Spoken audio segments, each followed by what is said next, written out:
يهود الصين جماعة يهودية كبيرة كانت تعيش في مدينة كيفنج عاصمة مقاطعة هونان الواقعة على ضفاف النهر الأصفر، ولذا يقال لهم يهود كيفنج.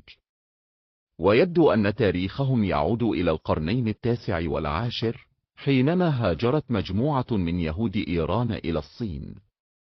ويبدو أن الجماعة اليهودية كانت مهمة، فقد عين أباطرة أسرة تنج أحد أعضاء طبقة المندرين مسؤولا عنهم، فكان يزور معبدهم باسم الإمبراطور مرة كل عام، ويحرق البخور أمام المذبح.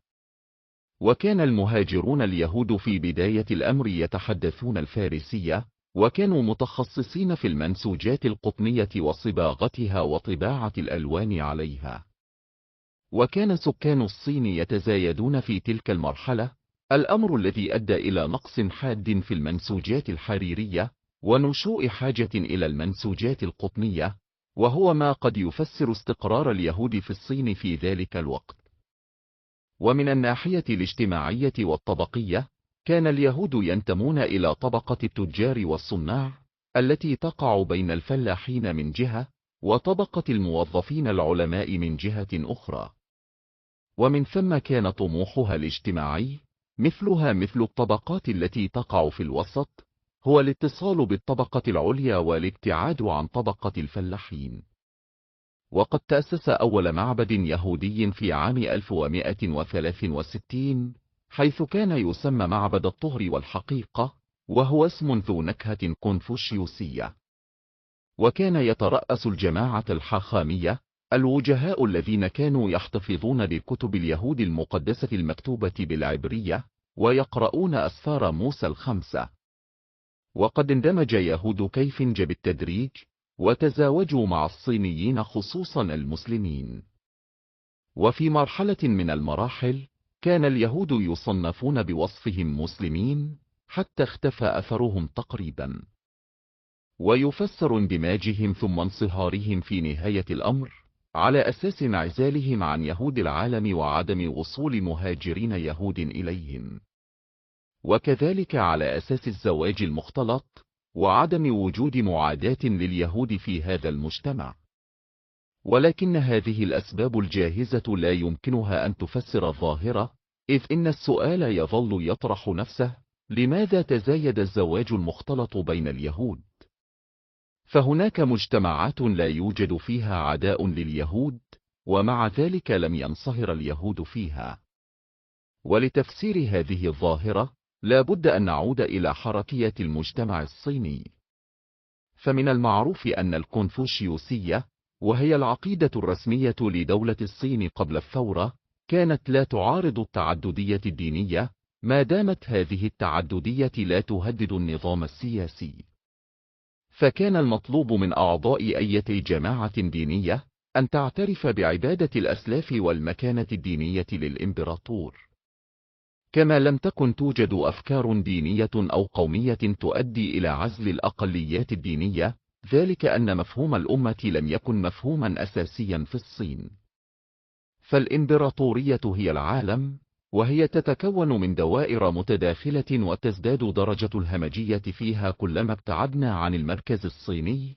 وهكذا فإن اليهود، وكذلك المسلمين الذين كان اليهود يقرنون بهم، عاشوا في هذا العالم دون تمييز قانوني أو اقتصادي أو اجتماعي. كما أن تركيب المجتمع الصيني من الأسرة الممتدة والعشيرة والحكم من خلال السلطة المركزية قد ساعد على هذا النمط، فهو يقلل الاحتكاك المباشر بين الأعضاء، كما يقلل احتمالات الصراع. فيتم الاحتكاك بين الجماعات من خلال مؤسسات الدولة، وهو ما يساعد على تنظيم العلاقة وتقليل التوترات.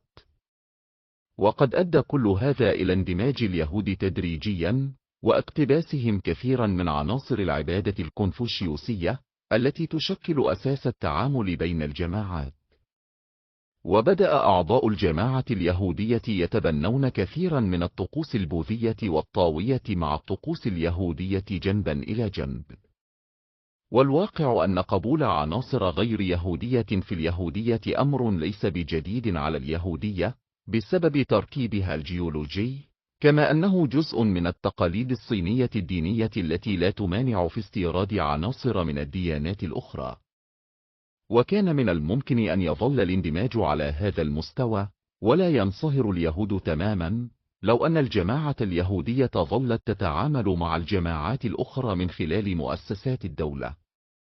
ولكن ابتداء من القرن الرابع عشر، أعيد تنظيم طبقة العلماء والموظفين بشكل أكثر انفتاحا من خلال نظام الامتحانات الإمبراطوري، ذلك النظام الذي أتاح أمام يهود كيفنج فرصا ضخمة للحراك الاجتماعي.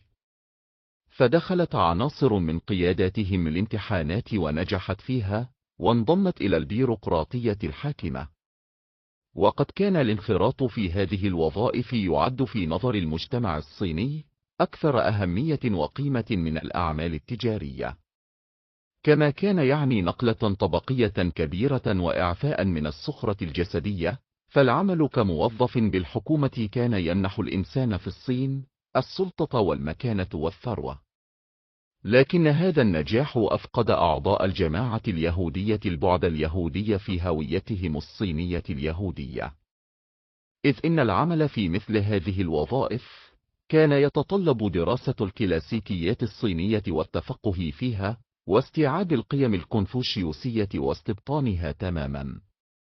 فالانخراط في سلك المثقفين الكونفوشيوسيين لم يكن مجرد عمل أكاديمي، وإنما كان أمرا يؤثر في شخصية الإنسان نفسه وفي منظوره الفلسفي والديني. لهذا كان يتوقع من اليهودي الذي ينخرط في سلك العلماء الموظفين أن يتصرف باعتباره كونفوشيوسيا داخل إطار الفكر الكونفوشيوسي، أي أن الانتماء إلى الوظيفة كان يتطلب تحولا جوهريا داخليا وخارجيا. ورغم أن المؤسسة الدينية اليهودية في الصين نظرت بعين الشك إلى طبقة العلماء الموظفين من اليهود، فإن هؤلاء أصروا على أن الكونفوشيوسية واليهودية لا تعارض بينهما. وبالتدريج تحولوا إلى النخبة القائدة في الجماعة، وبدأت رؤيتهم الكونفوشيوسية تتسلل، حتى امتزجت اليهودية بالكونفوشيوسية. والأمر الذي أسرع بهذا الاتجاه أن الانتماء إلى طبقة العلماء الموظفين كان يعني تناقص عدد أعضاء الجماعة، إذ إن هذا النظام يمنع تعيين الموظف في محل ميلاده لمنع الوساطة والمحسوبية. ولذا كان على اليهودي الذي يعين عالما موظفا أن يترك كيفنج، الأمر الذي كان يؤدي بالتالي إلى تناقص عدد الجماعة والعناصر القيادية. وقد كانت طبقة العلماء الموظفين طبقة متآزرة، مع أن التعيين فيها كان يتم عن طريق الامتحان الإمبراطوري.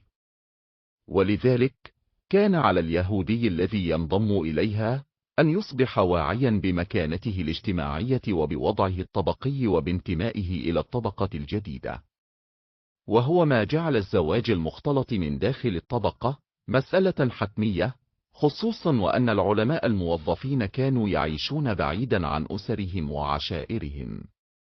والواقع أن تحول القيادة وكذلك تشتتها هو الذي ساعد على تحويل اليهودية من الداخل. فبدأ اليهود بالإشارة إلى الخالق بالمصطلح الكونفوشيوسي، فكانوا يشيرون إليه بأنه تاين أي السماء، أو طاو أي الطريق. ثم تعمق الأمر وبدأ اليهود يتبعون عبادة الدولة التي تتضمن تبجيل وتقديس كونفوشيوس.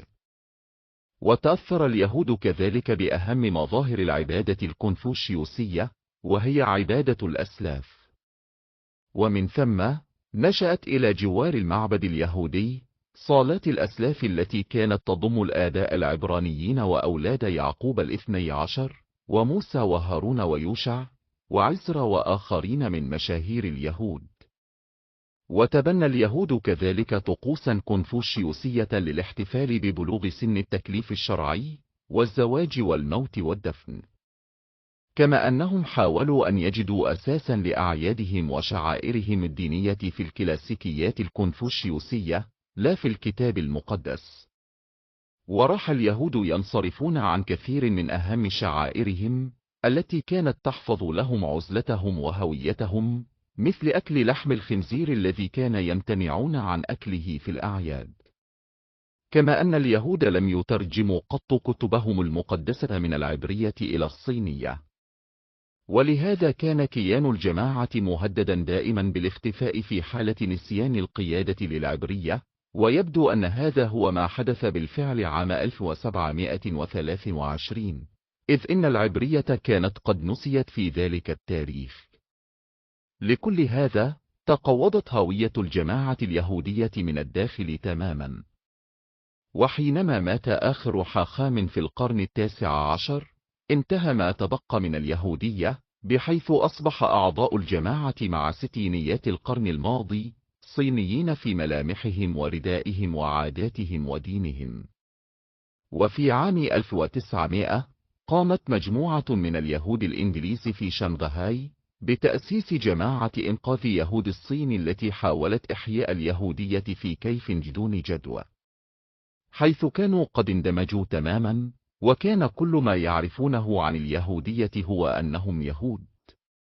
ولا يزال هناك نحو 250 صينيا من سلالة يهود كيفنج، ولكنهم منصهرون تماما.